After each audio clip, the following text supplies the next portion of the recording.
जय हिंद दोस्तों, मैं गुरदेश कुमार आपके अपने कैरियर गुरु कोचिंग सेंटर के परिवार में स्वागत करता हूं। दोस्तों, एसएससी जीडी का ये बैच चल रहा है। इसमें मैं आपको पढ़ाने वाला हूं भारतीय इतिहास।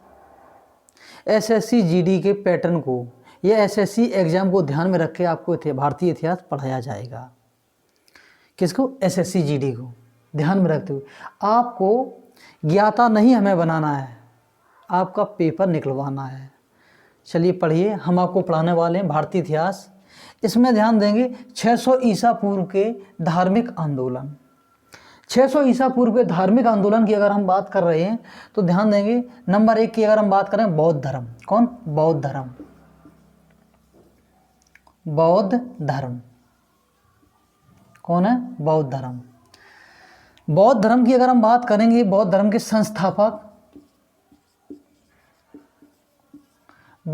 संस्थापक हैं गौतम बुद्ध। गौतम बुद्ध कौन है? गौतम बुद्ध। गौतम बुद्ध का जन्म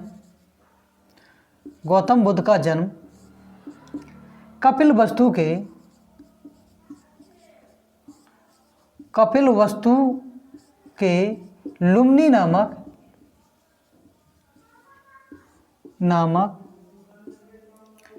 स्थान पर 563 ईसा पूर्व में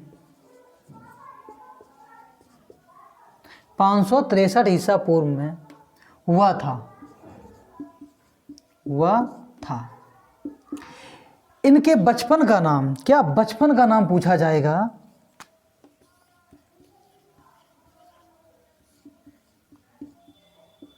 इनके बचपन का नाम था सिद्धार्थ। क्या नाम था? सिद्धार्थ। बचपन का नाम क्या था? सिद्धार्थ। गौतम बुद्ध जी क्षत्रिय कुल से थे। कौन? क्षत्रिय। इनकी अगर कास्ट की बात करें कौन से? क्षत्रिय से। और इनका कुल कौन सा था? शाक्य कुल। जन्म से क्या थे? क्षत्रिय। जन्म से क्षत्रिय। और कुल की अगर हम बात करें कौन? शाक्य कुल के।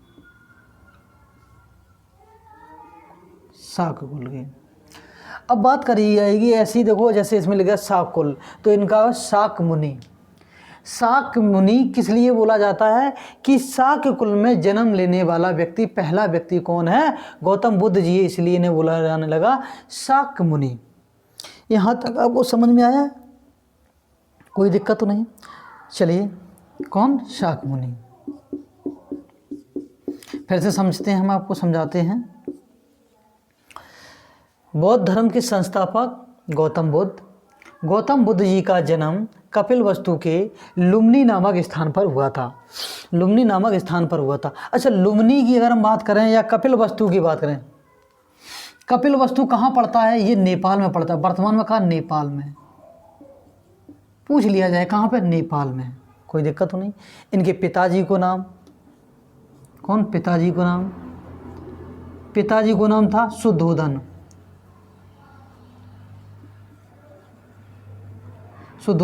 किस कुल के थे? शाक्य कुल के।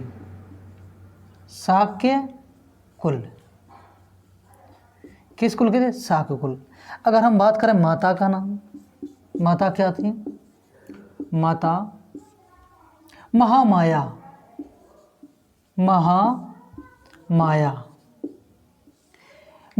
है। ये कौलीय वंश की थी। किस वंश थी? कौलीय वंश। हम लिख देते हैं कौलीय वंश। अब बात करेंगे अगर हम, मेरे प्यारे बच्चों, महामाया इनका माता का नाम था। गौतम बुद्ध जी को जन्म देने के 7 दिन बाद कौन? गौतम बुद्ध जी के जन्म के 7 दिन बाद महामाया की मृत्यु हो गई। कौन है? गौतम बुद्ध। जन्म देने के 7 दिन बाद माता की मृत्यु।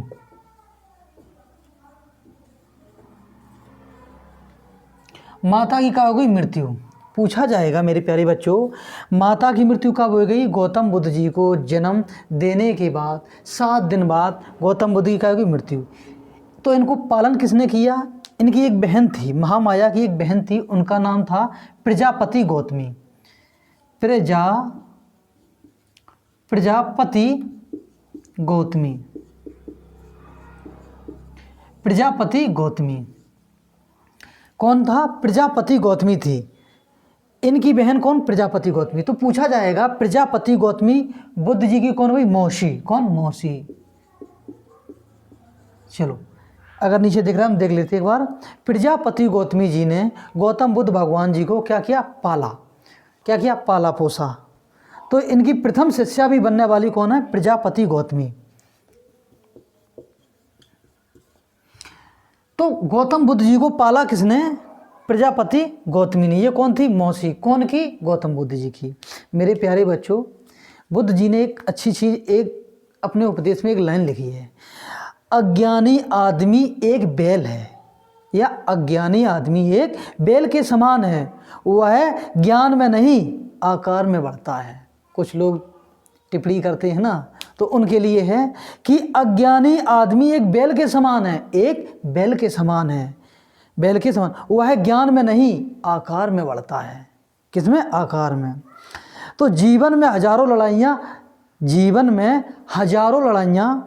जीतने से अच्छा है, जीवन में हजारों लड़ाइयाँ जीतने से अच्छा है कि तुम स्वयं पर विजय प्राप्त कर लो, कि तुम स्वयं पर विजय प्राप्त कर लो, फिर जीत हमेशा तुम्हारी होगी और इसे तुमसे कोई छीन नहीं सकता।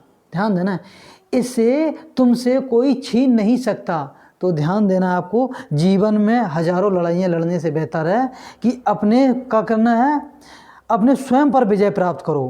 किस पे? स्वयं पर, अपने मन पर कंट्रोल करो। तो बुद्ध जी के ये क्या है? विचार हैं। अब हम बात करते हैं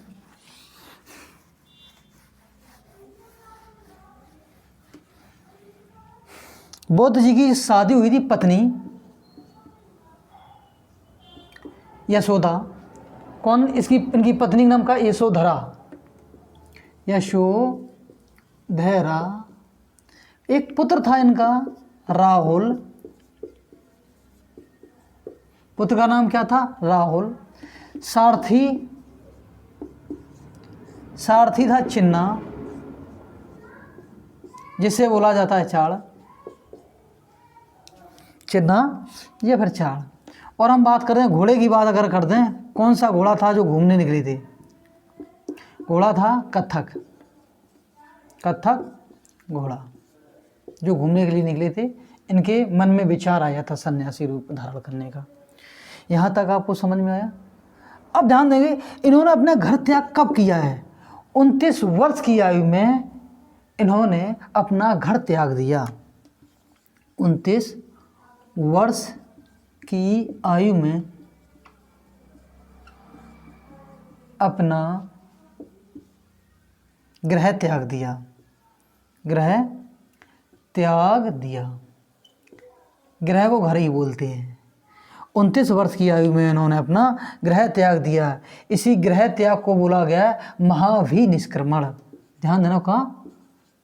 महाभिनिष्क्रमण। निष्क्रमण क्या कहा गया? महाभिनिष्क्रमण। बौद्ध धर्म में गृह त्याग को क्या कहा गया है? महाभिनिष्क्रमण। कोई दिक्कत तो नहीं है। अगर हम बात करेंगे, इन्होंने घर कितनी अवस्था में छोड़ा? 29 अवस्था में। अब पूछा जाएगा इन्होंने सन्यासी रूप धारण कहाँ किया है? तो गौतम बुद्ध जी ने अनुमा नदी के तट पर सन्यासी रूप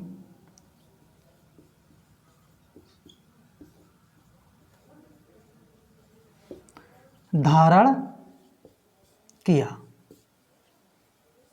कौन सी? अनोमा नदी के तट पर। अनोमा नदी के तट पर इन्होंने सन्यासी रूप धारण किया। मेरे प्यारे बच्चों, यहाँ तक आपको समझ में आ रहा है?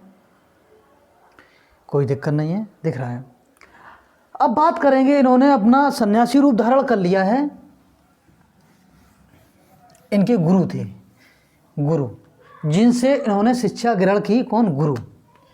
गुरु की अगर हम बात करें, गुरु इनके हुए दो। पहले गुरु या प्रथम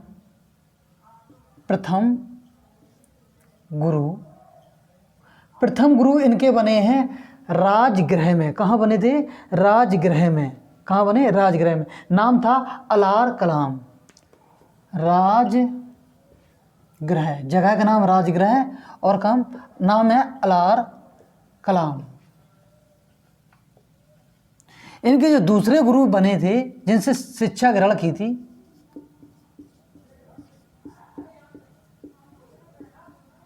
दूसरे गुरु जो बने थे, वो दूसरे जो गुरु बने थे उनका नाम था रुद्र कराम पुत्र। और कहाँ पे बने थे? वैशाली में। कहाँ? वैशाली में। कहाँ? वैशाली में। कहाँ? नाम क्या था? रुद्र कराम पुत्र। रुद्र कराम पुत्र। कहाँ पे बने थे ये मेरे प्यारे बच्चों? वैशाली बने थे। कहाँ बने थे? वैशाली में। तो इनके कुल कितने गुरु हैं जिन्होंने से इन्होंने शिक्षा ग्रहण की? दो। पहले गुरु हैं राजगृह बने अलार कलाम, और दूसरे गुरु कौन हैं? रुद्र कराम पुत्र। रुद्र कराम पुत्र। अब इन्होंने क्या है, यहाँ से फिर ये निकले, गया पहुँचे। कहाँ? गया। गया पहुँचे और 6 वर्षों की तपस्या के बाद महाज्ञान की प्राप्ति हुई। महाज्ञान की क्या हुई? प्राप्ति। तो मेरे प्यारे बच्चों, गया पहुँचे, 6 वर्षों की तपस्या के बाद महाज्ञान की प्राप्ति हुई। महाज्ञान की प्राप्ति को बौद्ध धर्म में निर्वाण कहा गया। क्या कहा गया? निर्वाण। क्या कहा गया? निर्वाण। हम लिखवाएंगे नहीं, लेकिन हम समझा देते हैं। जैसे बुद्ध जी हैं, बुद्ध जी अनशन पे बैठे थे, बोले तो तपस्या पे बैठे थे। इन्होंने अपना अनशन या तपस्या, ठीक है, खीर खा के, क्या अनशन अपना तोड़ा था? गौतम बुद्ध ने अनशन जो तोड़ा था, खीर खाकर तोड़ा था। पूछा नहीं जाएगा, लेकिन तब भी बता दे रहे, जो खीर किस महिला ने दी थी? वो सुजाता नामक महिला ने दी थी। और बुद्ध जी की अगर हम बात करें, महाज्ञान को क्या? निर्माण कहा गया। जैसे इन्होंने महाज्ञान की प्राप्ति हो गई, क्या महाज्ञान की प्राप्ति हुई, तो एक किस नाम से प्रसिद्ध हो गए? बुद्ध। किस नाम से? पहले थे सिद्धार्थ, फिर कौन? बुद्ध। ज्ञान की प्राप्ति के बाद, ज्ञान की प्राप्ति के बाद यह बुद्ध के नाम से जाने गए।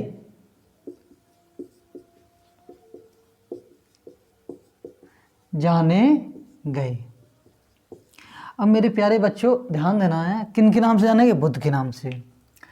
महाज्ञान की प्राप्ति होने के बाद इन्होंने फिर क्या किया है? इन्होंने उपदेश दिया। क्या दिया? उपदेश। बुद्ध जी ने अपना प्रथम उपदेश सारनाथ में दिया। कहाँ दिया? सारनाथ में। बुद्ध ने अपना प्रथम उपदेश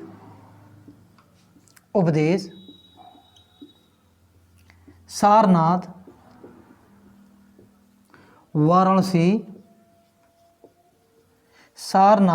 वाराणसी में दिया। पहला उपदेश कहाँ दिया? सारनाथ, वाराणसी, बोले तो उत्तर प्रदेश में दिया। इसी को कहा गया, प्रथम उपदेश को धर्म चक्र परिवर्तन। बौद्ध धर्म में कहा गया है धर्म चक्र परिवर्तन। धर्म चक्र परिवर्तन। धर्म चक्र परिवर्तन क्यों कहा गया है, समझाते हैं हम आपको। जैसे कि यहाँ पे जब बौद्ध धर्म आया था तो यहाँ चल रही थी वैदिक सभ्यता। कौन सी? वैदिक सभ्यता। वैदिक सभ्यता पितृसत्तात्मक क्या होती थी? सभ्यता। उसमें महिलाओं की कोई भी इज्जत नहीं होती थी। इज्जत होती थी, मैं ये नहीं बोलता हूँ कि इज्जत नहीं, कोई भी महिला पढ़ नहीं सकती थी, कोई भी महिला समाज में बात नहीं कर सकती थी, मतलब पितृसत्तात्मक थी। अगर हम अभी वर्तमान में करें तो कुछ परिवार पितृसत्तात्मक हैं, कुछ परिवार मातृसत्तात्मक हैं, और कुछ तो ऐसे ही हैं, ना उसमें पिता की चलती है ना माता की चलती है, जिसका मन हो वही करता है। तो ध्यान देना है, इसमें क्या है, वैदिक सभ्यता में इसमें वर्ण व्यवस्था द्वारा चलती है। कौन? वर्ण व्यवस्था। वर्ण व्यवस्था की अगर हम बात करें, इसका मतलब क्या होता है कि वर्ण व्यवस्था की ब्राह्मण, क्षत्रिय, वैश्य और शूद्र है। तो ध्यान देना, इनमें क्या है, सबको अलग अलग कैटेगरी में बांट रखा था। लेकिन जैसे ही बुद्ध जी आए, इन्होंने प्रथम उपदेश दिया कि सब एक समान हैं, सब पढ़ सकते हैं, सब अपना काम कर सकते हैं, ऐसा नहीं सबका काम बटा हुआ, सब एक समान। तो ध्यान देना, इसी को कहा गया धर्म चक्र परिवर्तन। मेरी बात को बुरा मत मानना, मेरी बात का बुरा मत मानना, ठीक है। मैं पढ़ाई के हिसाब से मैं पढ़ा रहा हूँ, ठीक, समझाने के लिए मैं बता रहा हूँ। नहीं कुछ लोग सोचें कि राजनीति करने लगे, नहीं, ऐसा नहीं करना मेरे प्यारे बच्चों। चलिए, बुद्ध ने अपना प्रथम उपदेश कहाँ दिया? सारनाथ में, जिसे धर्मचक्र परिवर्तन कहा गया है।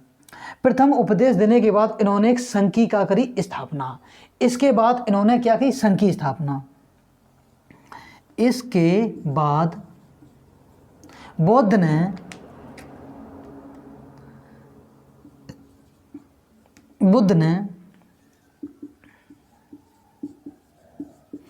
संघ की स्थापना की, संघ की स्थापना की।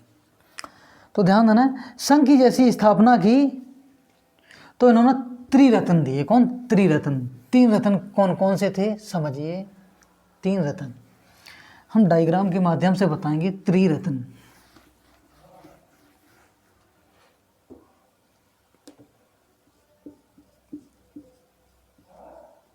तीन रत्न की अगर हम बात करें, ये रहे तीन: बौद्ध,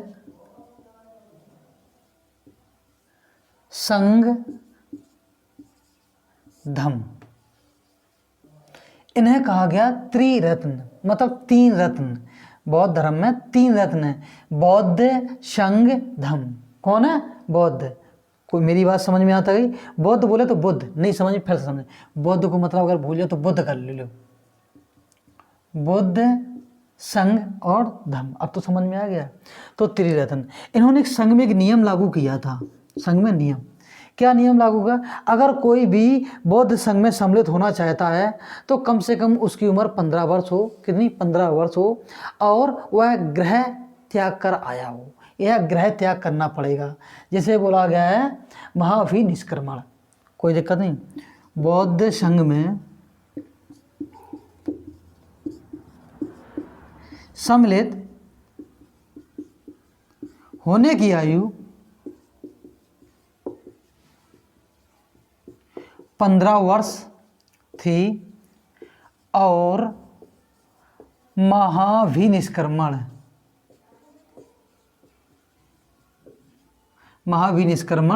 करना था। कोई दिक्कत तो नहीं है। अगर हम बात करें, इन्होंने अपनी गढ़ पूर्ति रख रखी थी। अगर हम अपना उपदेश देंगे तो कम से कम कितने सदस्य हों? तो बौद्ध संघ की गढ़ पूर्ति 20 सदस्य थी। बौद्ध संघ की गढ़ पूर्ति 20 सदस्य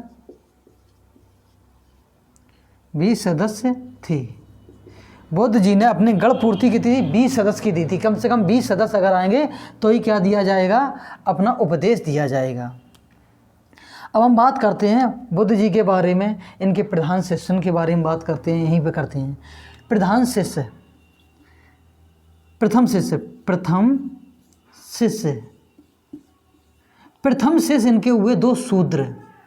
कौन हुए? 2 शूद्र। कौन कौन हम लिख दें? प्रथम शिष्य क्या हुए? 2 शूद्र हुए। शूद्र, गलत लिख गया, शूद्र क्या हुए? शूद्र। अरे शूद्र ही तो सही नहीं बन रहा है।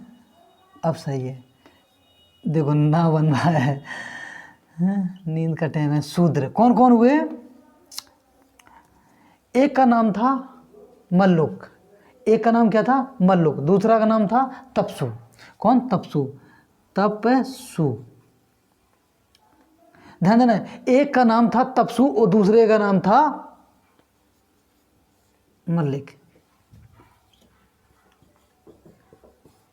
मल्लिक को दूसरा जो नाम देते हैं, मल्लिक की जगह अगर आ जाए तो कलिक बोलते। कौन? कलिक। ध्यान देना, मल्लुक और कलिक। कलिक, कलिक और मल्लुक। कोई दिक्कत तो नहीं मेरे प्यारे बच्चों? इनके दो प्रधान शिष्य हुए। प्रधान शिष्य,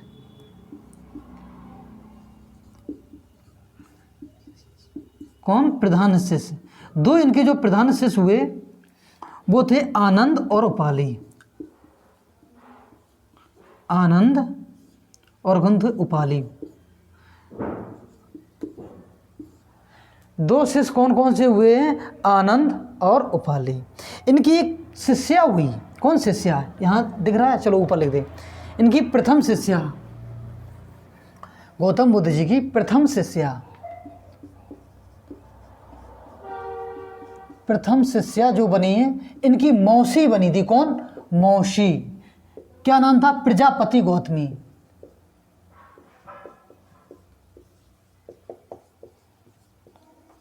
इन्हीं ने गौतम बुद्ध भगवान को क्या पाला था?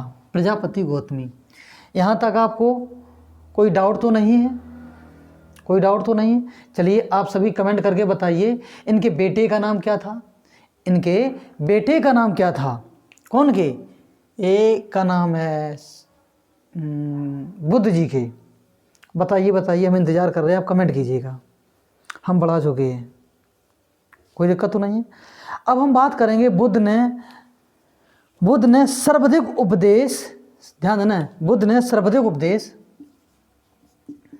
बुद्ध ने सर्वाधिक उपदेश पाली भाषा में वैशाली में दिए। कहाँ दिए? वैशाली।